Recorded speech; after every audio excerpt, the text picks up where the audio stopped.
च्याउ र च्याउ खेती सम्बन्धी विविध जानकारीहरू पाउनको लागि मशरूम सीड नेपाल युट्युब च्यानललाई सब्स्क्राइब गर्नुहोस् र छेउको बेल आइकनलाई पनि दबाउनुहोस्। नमस्कार, मेरो नाम प्रकाश पौडेल। हेटौँडा उपमहानगरपालिका वडा नम्बर 6 15 बिघामा चाहिँ म विगत 3 वर्षदेखि चाहिँ च्याउ खेती गर्दै आइरहेको छु र मेरो बसोबास पनि यसै वडामा रहेको छ। मलाई पहिल्यैदेखि नै अलिकति कृषि पेसामा इन्ट्रेस्ट भएको र यो च्याउ खेतीमा चाहिँ अलिकति आम्दानीको स्रोत पनि राम्रो जस्तो लागेर यसो दायाँ बायाँ हेर्दाखेरि पनि मान्छेहरूले गरिरहेको मनकी आम्दानी गर्न सफल भइरहेको जस्तो बुझेर चाहिँ मैले योतिर चाहिँ मैले हात हालेँ। च्याउ खेतीमा चाहिँ अब समस्या नभएको चाहिँ होइन, अब थुप्रै समस्याहरू छन्। अब बल सेटिङ गर्ने क्रममा पनि अब टेम्परेचर मिलाउनेदेखि लिएर गएर धेरै समस्याहरू छन्। बलहरूमा हरियो आइदिने, कालोहरू आइदिने, विभिन्न प्रकारको समस्या। अब कोही बेलामा बिउकै कारणले पनि भइरहेको हुनसक्छ, कोही बेला अब दाउरा नराम्रो परिदिनाले पनि हाम्रो बलहरू बिग्रिरहेको अवस्थाहरू छन्। अब दाउरा पाउनलाई पनि अलि असहजै अवस्था भइरहेको छ अहिलेको परिप्रेक्ष्यमा। अब नेपालमा त्यति राम्रो चाहिँ टेक्नोलोजी पनि भित्रिसकेको छैन कि अब दाउरा बेगर चाहिँ नि हामीले यो परालहरू उसिनेर काम गर्न सकिने त्यति अवस्था पनि भइरहेको छैन। त्यसैको भएको कारणले गर्दाखेरि विभिन्न समस्याहरू छन् अहिले अब तत्काललाई। च्याउ खेतीबाट म सन्तुष्टि नै छु। सन्तुष्टि भए तापनि अब आफूले चाहे जतिको सन्तुष्टि हासिल गर्न सकिरहेको अवस्था चाहिँ छैन। यसमा विभिन्न कारणहरू छन्। एउटा बजारको कारण छ, बजार असहजता छ, बिचौलियाको मार छ। अब त्यहीमाथि बढ्दो तपाईँको चाहिँ यो महँगीको कारणले गर्दाखेरि किन्नुपर्ने सामानहरू महँगी भइरहेछ, वृद्धि भइरहेछ त्यसको मूल्यहरू।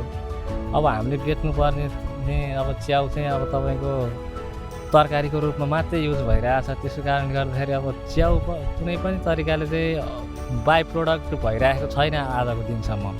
त्यही भएर अब सड्ने गल्ने एकै दिन बेच्नुपर्ने, सस्तो भाउमा बेच्नुपर्ने भएको कारणले गर्दाखेरिमा अब दुःख गरिया हिसाबमा मुनाफा लिन सकिरहेको अवस्था चाहिँ छैन। तैपनि अब गरिराखिया छ। अब भोलिका दिन राज्यले अब एउटा राम्रै नीति लिएर आयो भनेदेखि सहज पनि हुन सक्ला। यस्तै छ, समस्याको बावजुद पनि सन्तुष्टि लिनुपर्दो रहेछ। अब हेटौँडा बजारको अवस्था अलि अनियन्त्रितै जस्तो देखिरहेको छु मैले चाहिँ।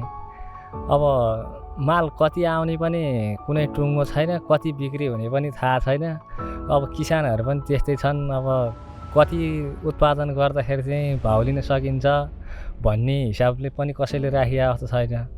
अब उत्पादन कहिले भत्तै बढेर आइरहेको हुन्छ, कहिले साह्रै न्यून भएर आउँदाखेरि उपभोक्ता पनि मारमा परिरहेछन्। कहिले साह्रै महँगो रकम तिरेर खानु पर्ने, अनि कहिले साह्रै अब सस्तो भइदिने। यो अलिकति यो तालमेल नमिल्दाले चाहिँ यो अलिकति नमिल्दो अवस्था छ। वैदेशिक रोजगारको लागि चाहिँ विदेश जाने दाजुभाइ दिदीबहिनीहरूको लागि चाहिँ म के भन्न चाहन्छु भन्दाखेरि नेपालमै पनि सम्भावनाहरू नभएका होइनन्।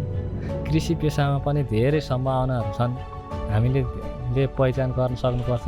त्यसमध्ये एउटा यो च्याउ खेती पनि एउटा उपयुक्त विकल्पको रूपमा रहेको छ।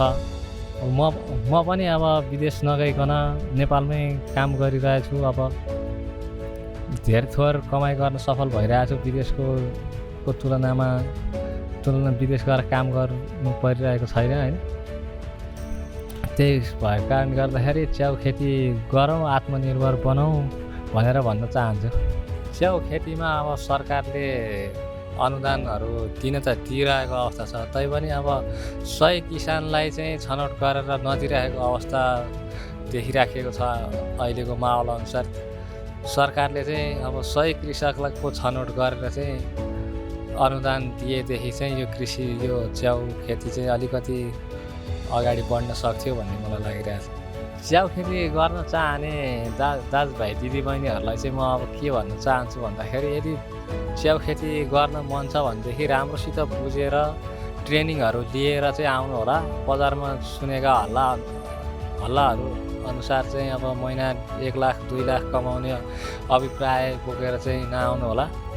राम्रोसित ट्रेनिङ लिनु होला, यसको बारेमा बुझ्नु होला, अध्ययन गर्नु होला। अनि त्यहाँबाट यो खेती गर्नुभयो भनेदेखि चाहिँ फेरि सफल पनि हुन सक्नुहुन्छ। यो अलिकति सेन्सिटिभ नै केस भएको कारणले गर्दाखेरि चाहिँ अलि राम्रोसित बुझेरै गर्नुपर्छ भनेर भन्न चाहन्छु। च्याउ खेतीमा मेरो चाहिँ भविष्यको योजना भन्नुपर्दाखेरि चाहिँ यो कच्चा टहराहरूमा च्याउ खेती नगरिकन चाहिँ अत्याधुनिक टहरा आधुनिक टहराहरू बनाएर चाहिँ एउटै टहराले चाहिँ 10-8 वर्ष चाहिँ उपलब्धि लिन सकिने खालको बनाएर चाहिँ च्याउ खेतीलाई चाहिँ राम्रोसित परिमार्जन गरेर लाने मेरो सोच छ।